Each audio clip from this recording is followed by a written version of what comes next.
investigation, which culminated in a tragedy that will go down in history. We can only assume that there was a massive loss of life. 86 people died that day. Men, women, children.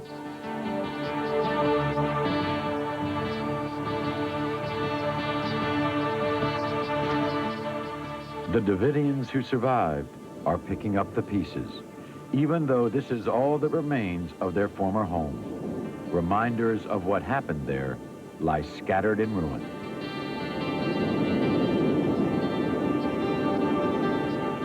Belinda Gannam's son, David Thibodeau, was inside the walls of Mount Carmel from the beginning. He is one of the few survivors of the fire. Stan Sylvia is a Branch Davidian who lost his wife and 2 daughters in the fire. We're not 1 minute into this show, Stan, and after that report, here you are. It's very difficult for you, isn't it? I saw my wife. You saw your wife in that report we gave. My daughter. For one reason, I want to know why. They were beautiful people. Were they living a good life? Yes. Why weren't you there with them? I went to California. My wife was not healthy. She needed some things. She had a problem with cancer once. And so I went to California to get a job. What kind of life were they living with David Koresh and his followers? I realize now, excuse me, I realize now that we had a better life than I thought we had there. Our kids didn't have to go to school, didn't have to worry about getting shot by somebody. We had professional teachers and everything there, and the children had school there at Mount Carmel. Your wife, your daughter Rachel, your daughter Holly were all in the fire. Yes. One of your sons is out, right? My son Joshua, he's in Massachusetts. I get to see him on Saturday. They gave him to a family he didn't even know. And you now have to go through various things in order to get him back.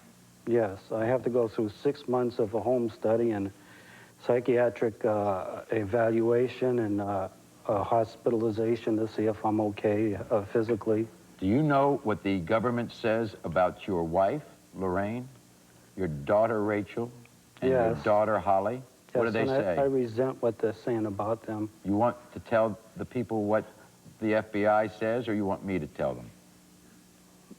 They stated that my sweet daughter Rachel was having intercourse with David Koresh, and that David Koresh fathered my little daughter Holly. And it's not true. Why would they say that if it wasn't true?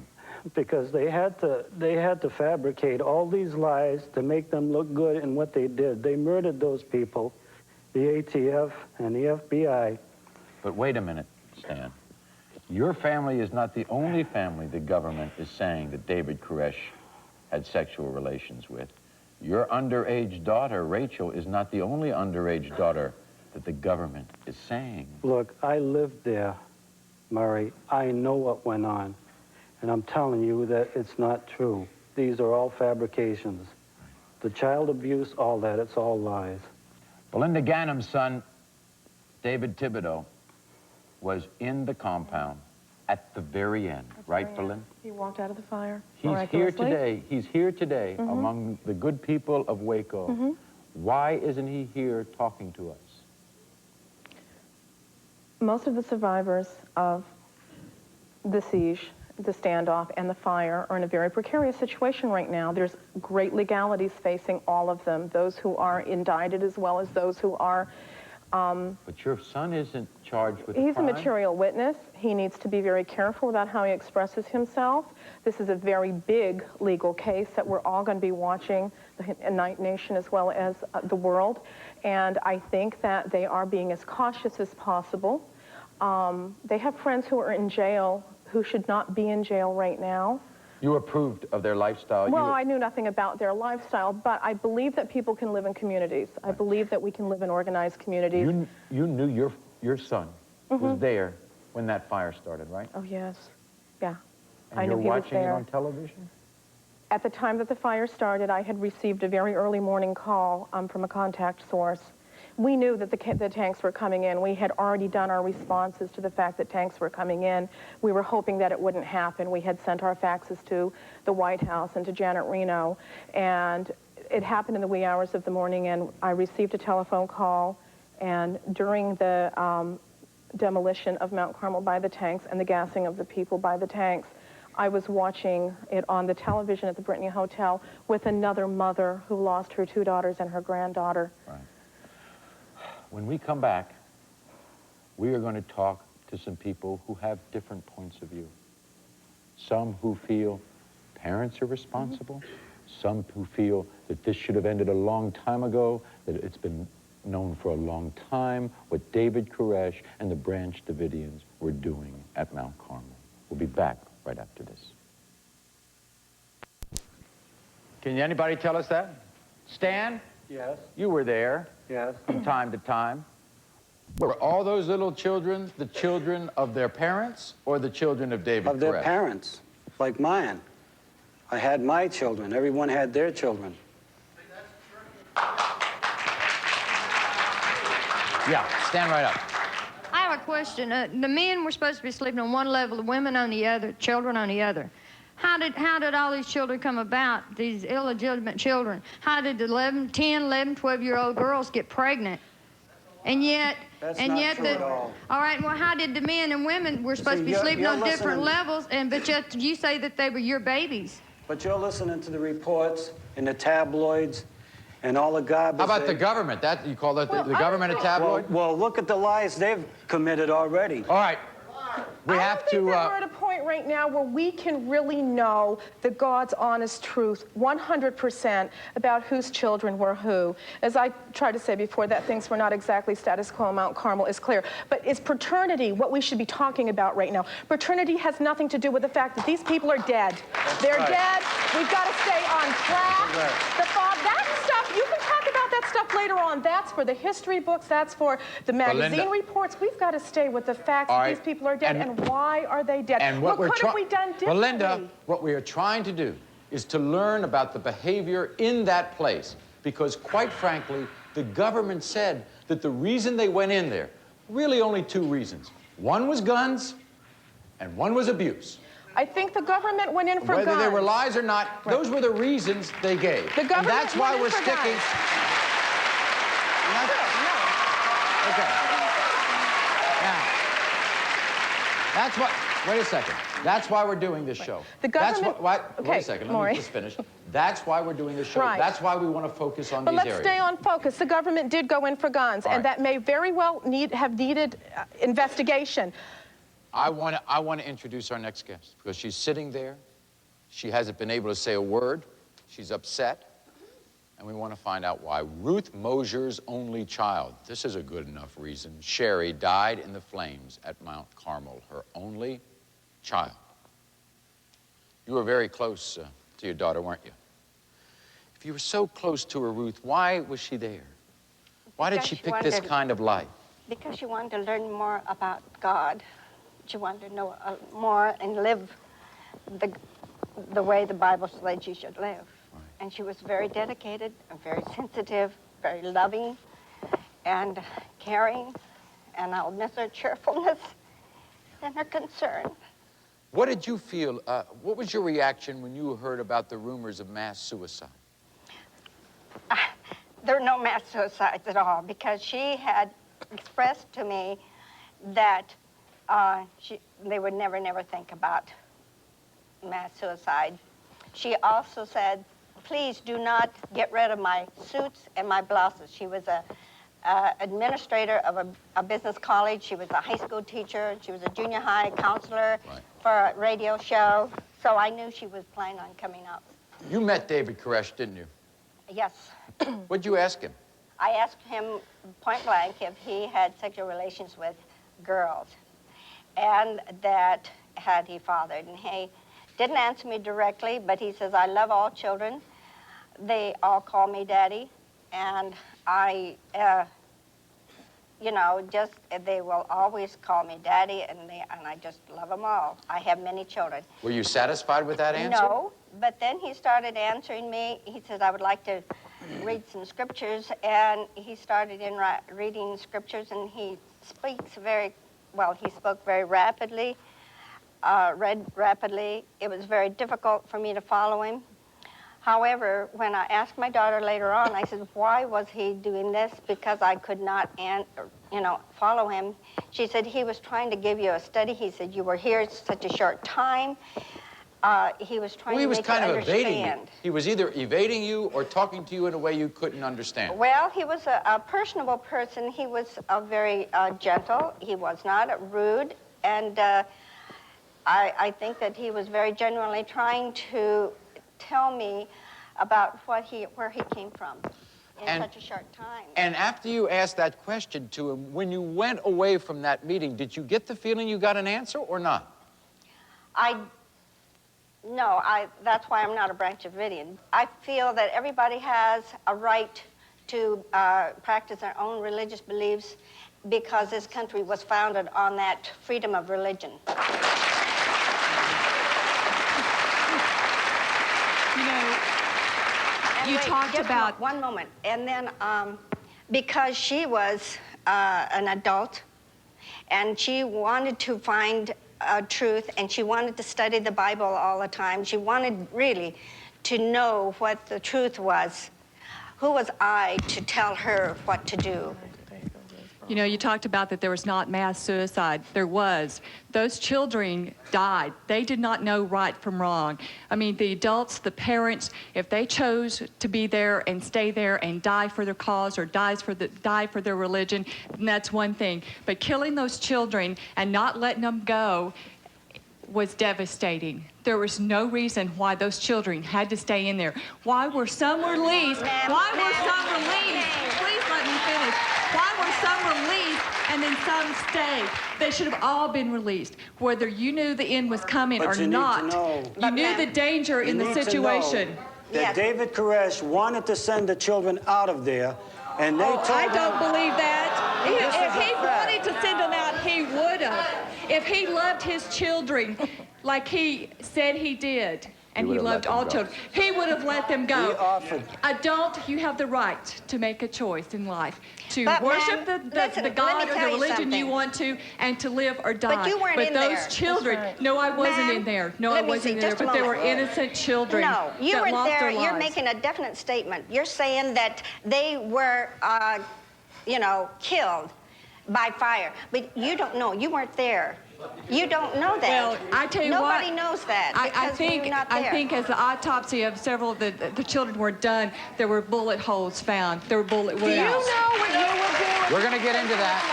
We're going to get into all that. You don't know what you were doing. Grieving parents who didn't even know they were grandparents until after the fire. We'll approach that subject next after this.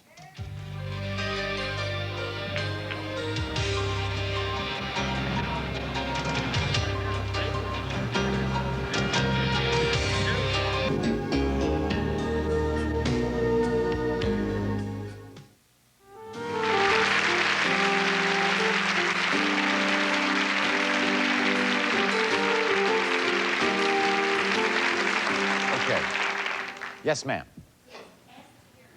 I'd like to know if he was so all-knowing, so omniscient, why would he not, his children, anybody else's children, why didn't he let those children out? Somebody want to answer that? Why didn't those, if he was such a loving father, if he cared for all those children, why didn't he let them go? He did let them out. He did let people out. He let 25 out. David let people out, and there's no reason not to believe that other people wouldn't have come out. David had an ego. David needed to complete his own particular dramas. Now, he sent people out. If he had finished his little seven seals, he may have well sent more. We don't know. David Koresh sent people out of Mount Carmel. More people may have come out, but we don't know. This is Catherine Madison. We don't know. Catherine has lived in that area, at that compound, how long, Catherine? 25 years. 25 years. Yeah. You came out after the shootout, before the fire. The second of. Can you answer this question? Why didn't he let those children out of there? The women that had children that were young that couldn't make their mind up for themselves, do you think if you were in there and you decided to stay that you'd let your children out, your babies out? Yes. Yes. No way. No way. But I want you to know one thing. You remember, Catherine, this was a siege. I mean, this place was surrounded. I mean, there were guns all over the place. I don't care how young those children were, or whether you thought that they could get on with life themselves or not. Wouldn't you want them out of harm's way? Well, it depends on how you think. But the thing is this, that they were asked, everyone was asked 3 times one day, if anyone would want to leave. Steve came around. Snyder came around, not only one day, but he came around other times.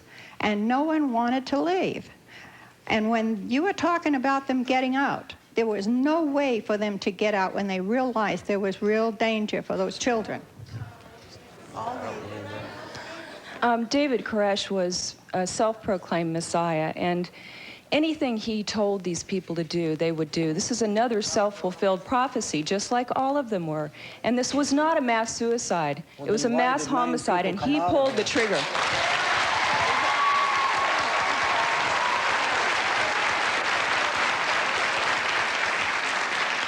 Yes, go ahead, ma'am. I want to know why they had to come outside of Waco, Texas, which is a predominantly Baptist town with a very good university, bring family and friends, and bring guns. Jesus never carried a gun.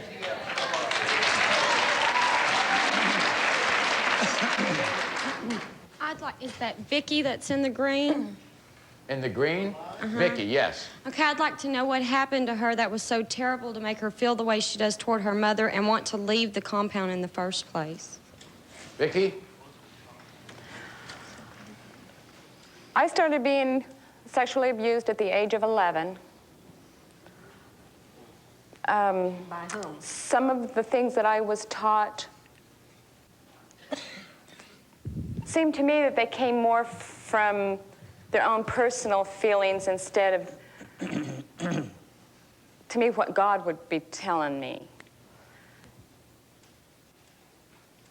It just didn't seem right. There was just too many questions, and I kept questioning, and they didn't like that because that I questioned. You were supposed to give all, just to believe. Right. Yes. I was wondering how David Koresh got his money. Did he take from the pockets of his followers, or just how did he get it? It's a very interesting question. Where do you get the money to live on? Belinda, did your son give David Koresh all his money? I was under the impression that my son was a paid drummer. Right. Stan, did you give money to the Davidians? No, matter of fact, David always more or less supported me. All the time I was there, we had financial difficulties, and that's one of the reasons why I went out to California to work, because I was more or less a user there. I wasn't a contributor. But some people had come into the message that had a lot of money and gave willingly. But we gave like a 10% of what we had to the message to support it, just like the Bible says. And so therefore, the men were all working in California, and they paid their I'm Vicky's sister, and I also grew up at Mount Carmel. I had 3 children and an ex-husband out there at the time of the standoff. My ex-husband died. My father-in-law died. 2 of my sister-in-laws, their children. Did they die needlessly? I feel like they did. My children were the last children that came out. And my children are very healthy. They were not abused. They can tell you that there was no talk of suicide. That was one thing that was very much against their beliefs. What do you think of your sister here? I think that's been a long, long time since she's been around. And I think that she's got a lot of information from a lot of other sources that were very negative. I myself left Mount Carmel for reasons of my own, but not for hatred or not because of mistreatment, because I just wasn't up to that way of life. But I was never... And you don't blame the Davidians or David Koresh No. for the deaths of those people out there? No. Sheila lost her husband and their 4 eldest children in that fire. Sheila Martin. She and I went back to the ruins that she once called home and found a cherished part of her past. As we sat in this deserted field, it seemed unreal, unbelievable that Sheila, her husband Wayne, a Harvard-educated lawyer, and their 7 children called this place home. Sheila is a widow now, and she's homeless. Everything is gone. Almost everything. This is a nightgown. I remember I made it when I had my daughter here. This is your nightgown? It was brand new. Last I saw it, it did not look like this. And I had made it. My daughter was born here in Mount Carmel. She was actually the first baby born here in the last 5 years when we first came here. Did you have her here? Yes, I did, in my home. Mount Carmel was always a place that people would like to have their babies here, and they felt very comfortable and things like that. And what do you think when you see this? Well, I think of how much I try to protect to keep it nice, and I just realized all the destruction, things were just thrown around, no care about anything.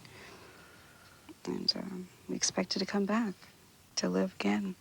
You want to leave it here? Yes, I think so.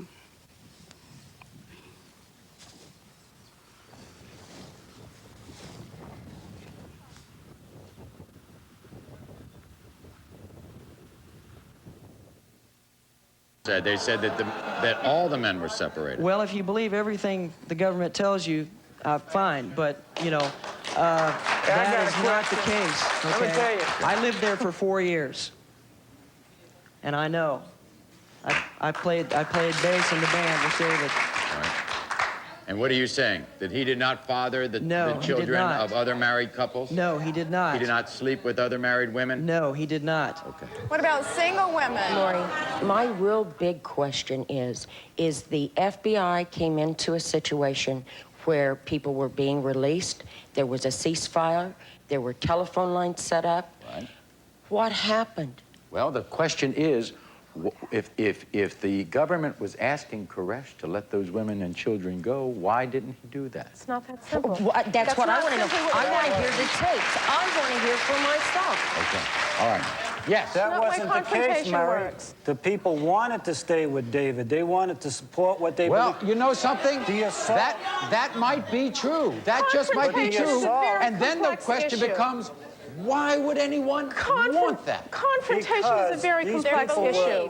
These people were on their private property. It doesn't give the ATF a right to come in shooting. And when they did, they killed a 2-year-old baby standing in the doorway. This is the actions of the ATF. So for one time, excuse me, for one time... Wait a second. For one time in somebody's life, for one time in somebody's life, people finally really and truly stood up for God and what they believed. And they stayed there. And so in other words, you know what happened? they were going to die for their beliefs, including the women What did they do to and the Christians children. in the early 18th centuries? All right, now hold on. I got you. Okay. My question is for Belinda. How do you know so much? You said at the first of the show that your son was, you was not a Branch Davidian. Your son was, you was not one. And you've only talked to Koresh just a little bit. How do you lead this whole show if you don't know, you know, you've never nothing?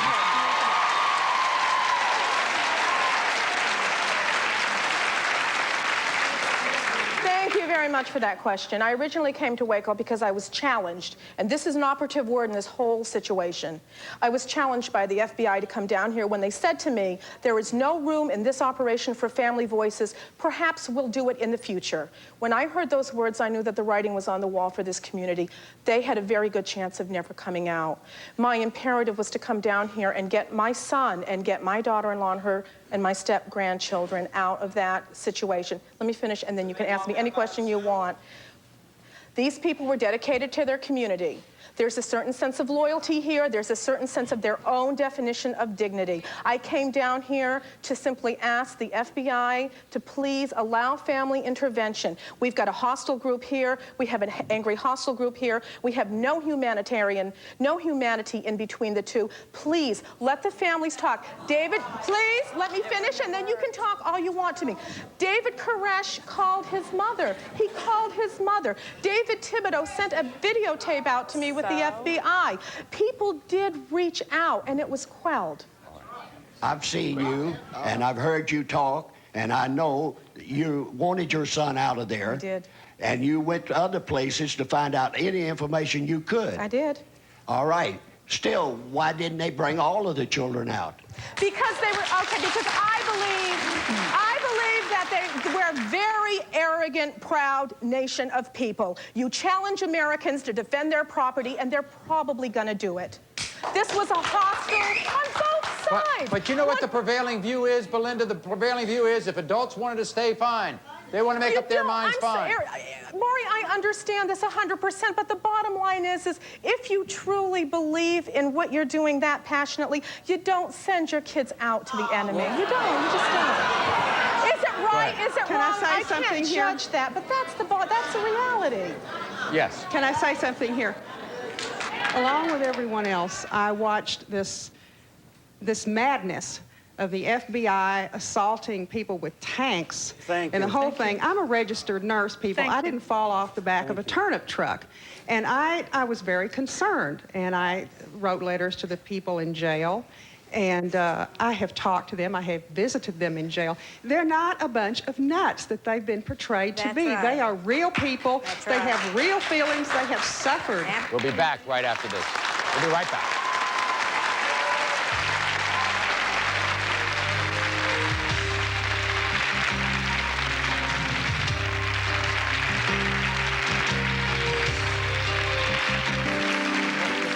My question here is tied to one that was asked before that was never answered. How were the Branch Davidians supported? Where did they get their money? All right. Now, just 1 second. I'm not through.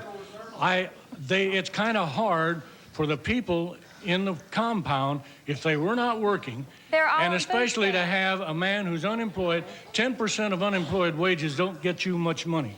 Okay, who wants to answer that? me. Ruth, go ahead. You see, my daughter was a full-time teacher, and she gave tithe like a regular person would to a regular church. Is that all she gave? She was only at 10%. She only gave 10%? Well, I don't know what she did, because I'm not going to go delving into her Could she have given all of her money to David Koresh? No. Oh, absolutely not. Absolutely not. Okay. She has property of her own. Right. She has other commitments. Right. Okay, yes. Yes, my question is for Belinda, and I was wondering, are you in such support of David Koresh, who you only met like 1 or 2 times, and slamming our government only to keep your son out of jail? No.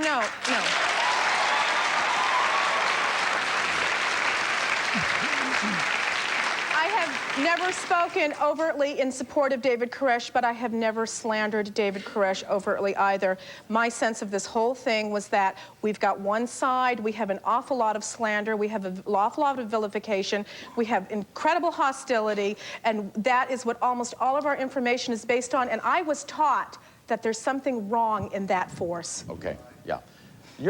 This is Eddie Goins, right? You're friend of David Koresh's, right? Yeah. Tell me about David. Talk about women much? Well, he believed a certain way in the Bible towards women. Which was?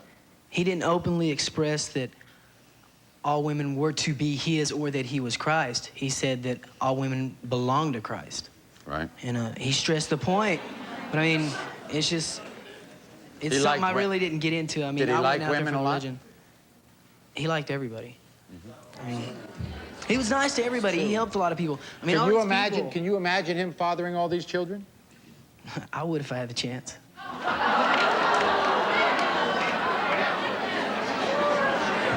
Yes. Right down. Yes. First of all, I am hurting inside. I didn't lose anyone in the compound and have any members there. But I don't think people realize how Waco hurts inside that children were killed.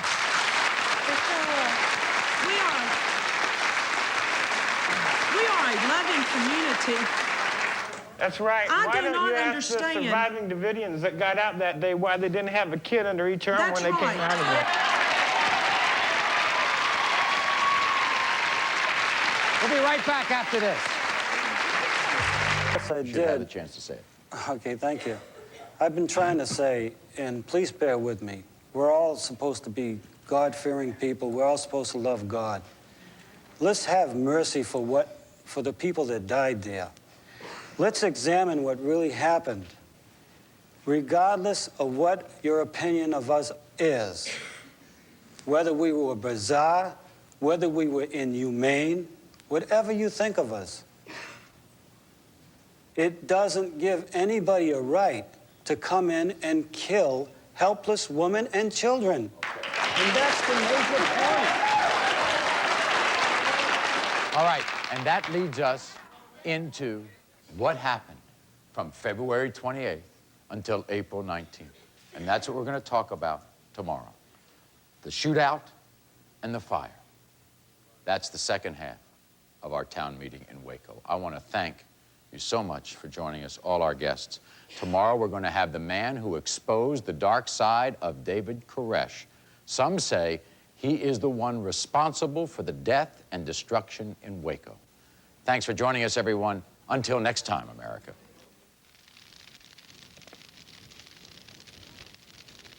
Where were you on April 19th? That was when I was in the halfway house, Salvation Army halfway house. And we had been eating breakfast when someone came in and mentioned something about tanks being at the window. And I'm just overhearing, and finally he turned to me and said, there's a tank at the windows at the building. So we ran to the TV and looked and saw the building being taken apart. This building that they said they were going to preserve and they were going to have for us to go back to. And we just stood there waiting, still thinking someone's going to come out, they'll stop eventually, never thinking it would ever end that way. And little by little, I saw the flames coming out the window, which was my home for the last 2 years or so. And I still kept hoping somebody was coming out somewhere. And we watched the whole building. At one point, we left to go in the room and pray. And after the fire, as things were calming down, I went back to look at a couple of the pictures of my children. And then we went back in to look at the TV, see what was, going on at that time. You knew they were gone. Mm-hmm. You knew your husband was gone. Mm-hmm.